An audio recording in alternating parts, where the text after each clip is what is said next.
जवाब दिया पवर रेखा, तेरे संतान ऐसा पैदा होगी, राजा महाराजा की बात क्या है, देवताओं का सम्राट इंद्र भी हार करके जाएगा। पवर रेखा दाती को पीस के कहने लगी, तेरे जैसा कुत्ता पैदा होगा मेरी कोख से। और कहने लगा पवर रेखा कोई बात नहीं है। इतनी कह करके वो तुरमल के नाम का राक्षस चला गया। इधर पवर रेखा भी आ गई अपने महलों में, ना किसी को जी बताई कि मेरी कोख में कई दिन से पवन रेखा गर्भवती हो गई। कुछ दिनों के बाद में पवन रेखा के कोख से एक पुत्र ने जन्म लिया। कैसे था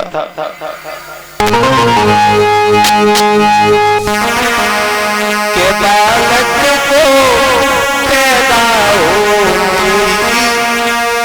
और आधी तूफान मचा।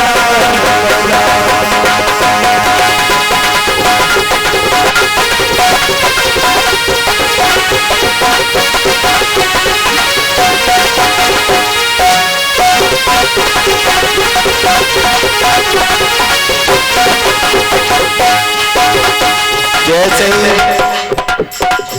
पवन रेखा के कोख ने एक बालक ने जन्म लिया। कैसे था वो बालक, पैदा होते ही बालक को आंधी तूफान आने लगे।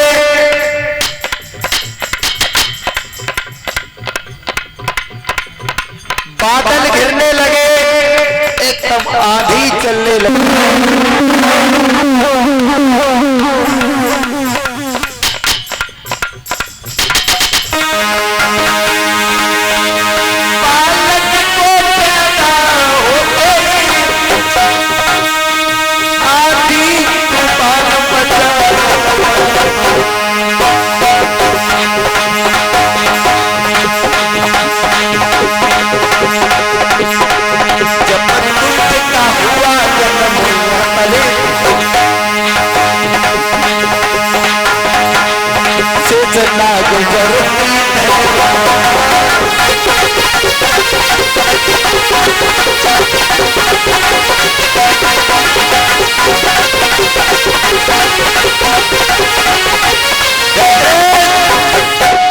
मेरे वो श्रोताओं, आज कंस राजा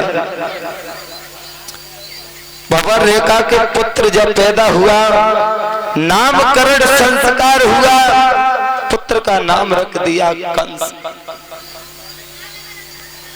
मेरे वो श्रोताओं, वक्त जो ही व्यतीत होने लगा, कंस थोड़ा बड़ा हुआ। बड़े होकर के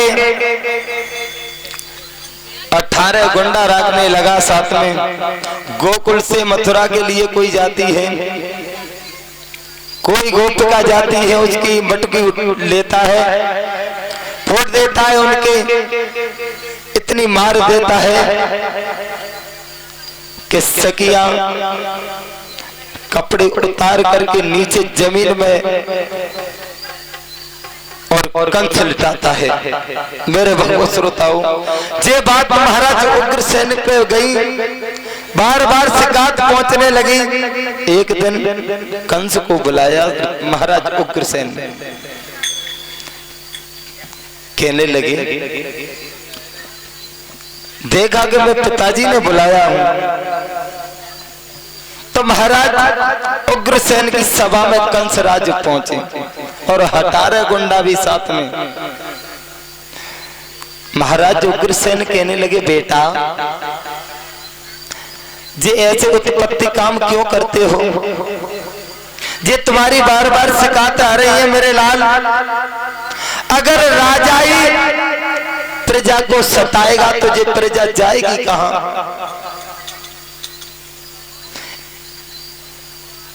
एकदम कंसराज हंस के बोले पिताजी, खैर तुम तो बूढ़े हुए तो हुए, तुम तुम्हारी अकल की घोड़ी भी बूढ़ी हो गई है। तुम तो बूढ़े हुए से हुए, तुम्हारी अकल की घोड़ी बूढ़ी हो गई, अब तुम राज्य करने लायक है नहीं हो। जवाब दिया कंसराज ने, इस प्रांगण में बैठे हुए भाइयों, आपको सबको पता है मेरे पिताजी बूढ़े हो गए हैं, राज्य संभल नहीं पा रहा है। अगर तुम्हारा भाई, अगर मथुरा का राजा महाराज कंस हो जाए तो, जैसे ही इतनी बात कही वे गुंडई ने हाथ उठाए ले जो बाकी साथ में रहते और माफ करेंगे। आज भी देखो कई ने का भैया की ने का बढ़िया घर की स्थिति है तो बहुत से भाई के पीछे लग जाता है पार्टी तो चलेगी है। हाँ, ऐसे ही बड़े राजा का घर का लड़का था। आज कंसराज ने जाकर के अपने मुकुट को उतार लिया, महाराज उग्रसेन की शीश से खुद गद्दी पे बैठ गए।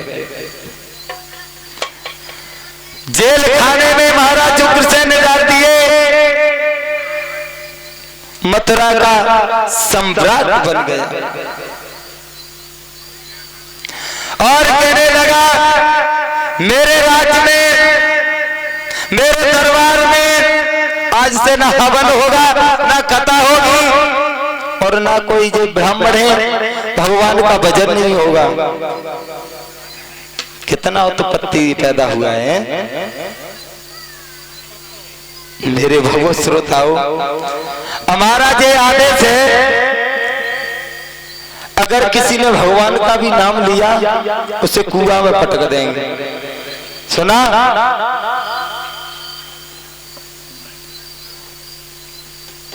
एकदम कहने लगा भाइयों, मेरे राज्य में ऐसा भी कौन है वो दुखी है, हाथ ऊपर करना। एक ने उठा दिया कि भैया हम कछु परेशान है। ऐसा करो, परेशान की कोई बात नहीं है, इसे उठाओ और कुआं में पटक दो। परेशान मेरी सभा में एलाऊ नहीं है। और बताओ कौन परेशान है? महाराज कंसराज राजा बन गए हैं, काऊ ना हाथ नहीं उठा। मेरे भगवत श्रोताओ,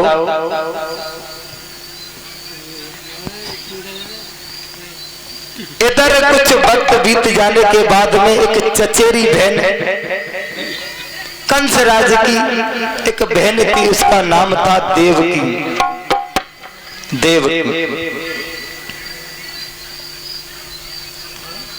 बटेश्वर के राजा वसुदेव से उसकी शादी हुई। जब शादी हुई धूमधाम से, मेरे श्रोताओं, मैया कहने लगी बेटा से, बिटिया से चलती बेरा, अरे परंपरा मर्यादा निभाए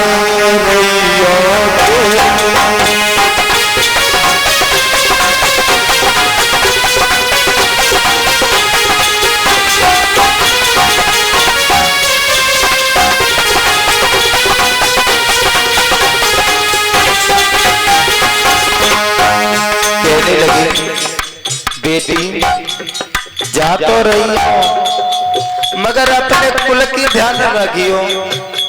पहले की माता बहनाएं अपनी बिटिया की जब विदा करती तब कुछ बताती, और आज की बहना विदा करते तो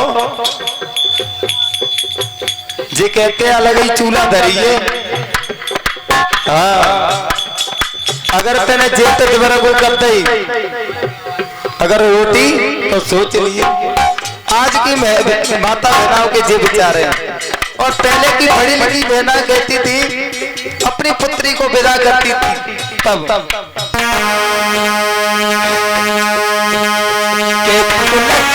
परंपरा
आज की माता बहना कहते हैं का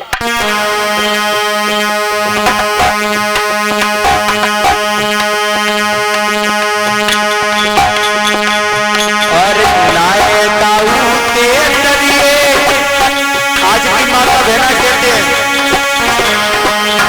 अरे नाये ताऊ के जरिए अरे एक की 20 सोना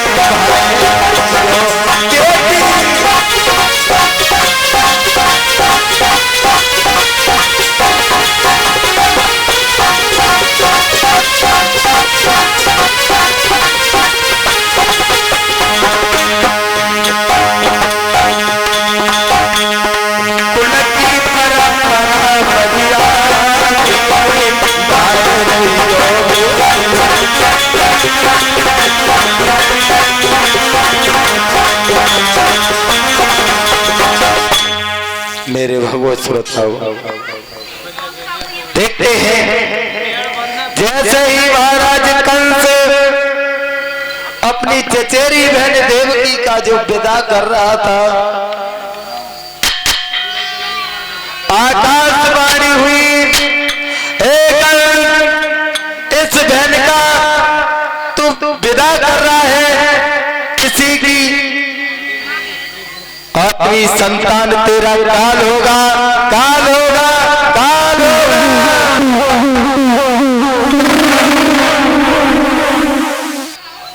जवाब मेरे भगवत श्रोताओं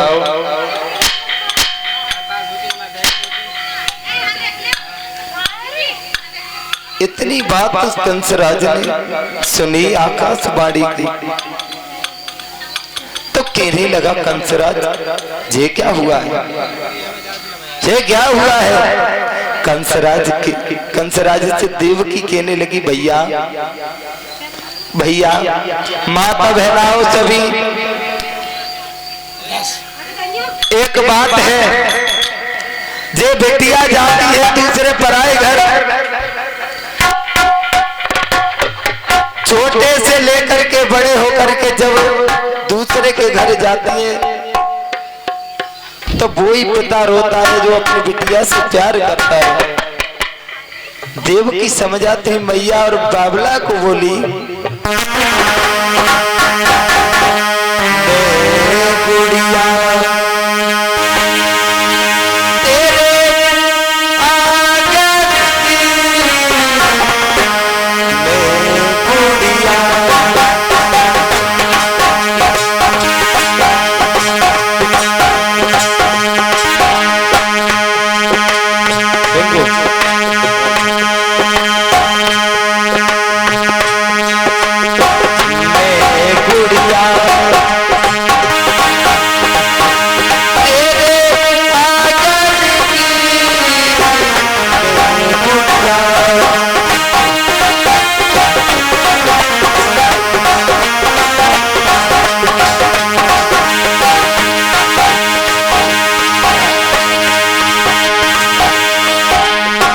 देवकी की मैया रो रही है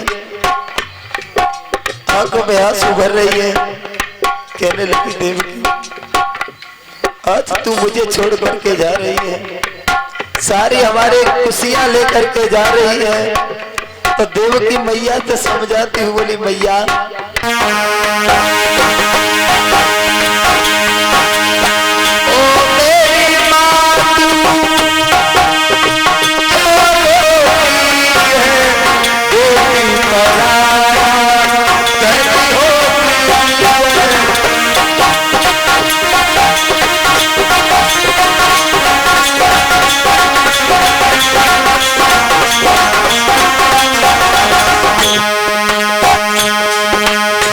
राजा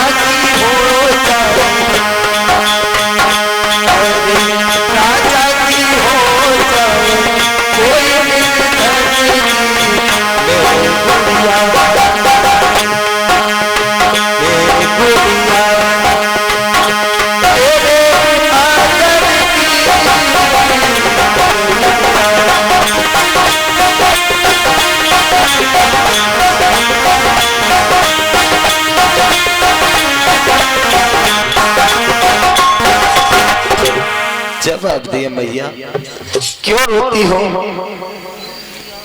कंस राज ने जैसे ही आकाशवाणी को सुना कि आत्मा काल इसका पुत्र आत्मा मेरा काल है,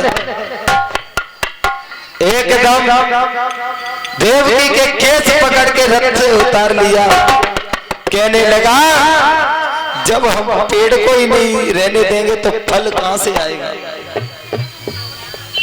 इसे हम जान से ही मार देंगे तो इसका बेटा होगा तो पैदा कैसे होगा? महाराज वसुदेव कहने लगे कंसराज अब जे अमानत मेरी है, अब तुम इसके अधिकार नहीं रहे। मेरे सामने देवकी को तुम हाथ नहीं लगा सकते। ऐसा करो हम तुम्हें वचन देते हैं कि आज के देवकी के जैसे कोई न कोई पुत्र बेटा होगा हम तुम्हारे हवाले करेंगे। देवकी को वसुदेव को जेल में डाल दिया। मेरे भगवत श्रोताओं, बोल लेते हैं कि भगवान का संकीर्तन।